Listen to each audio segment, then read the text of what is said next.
যেই নবী আপনার আমার মায়ায় গো কত ব্যথাই ব্যথি, আমার নবী আরশে যাইতে রাজি না। আল্লাহু আকবার বলো। সিদরাতুল মুনতাহায় যাইতে রাজি না, জান্নাতুল ফিরদাউসে যাইতে রাজি না।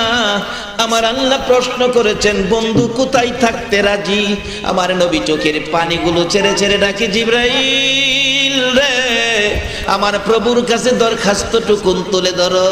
আমি আর সে যাব না, সিদরাতুল মুনতাহায় যাব না, জান্নাতুল ফিরদাউসে যাব না। আমি আমার তামাম পৃথিবীর উম্মতের ব্যথা বুকে লইয়া রে আমি নবী সোনার মদিনার মাটিতে পড়ে থাকবো। বলুন নবী আপনার আমার মায়ায় এখনো সোনার মদিনার মাটিতে নবী আছে কিনা? বাবারা, এই নবীর আদর্শ তো ঘরে নিলেন না।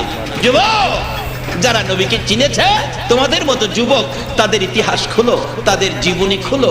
হযরত তালহা নামে একজন যুবক যুদ্ধের ময়দানে আমার নবীর দিকে তীর আসতেছে চারদিক থেকে, বেউপায় দেখে, নবীজির অবস্থা খারাপ দেখে হযরত তালহা রাদিয়াল্লাহু তাআলা নবীজির সামনে যাইয়া বুকটা পেতে দিয়ে ডাকছে, রে কাফের বেঈমানেরা, আমার নবীরে মারিস না রে, আমার নবীর মা নাই, বাবা নাই, মারতে যদি মন চায় আমি যুবক তালহার বুক পেতে দিলাম।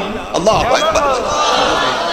কারাগো আজকের সেই যুবক এই মাহফিলের আয়োজন করেছো, আমার মন বলে তোমাদের হাসর হবে নবীর পাগল তালহার সাথে দাঁড় করাইয়া।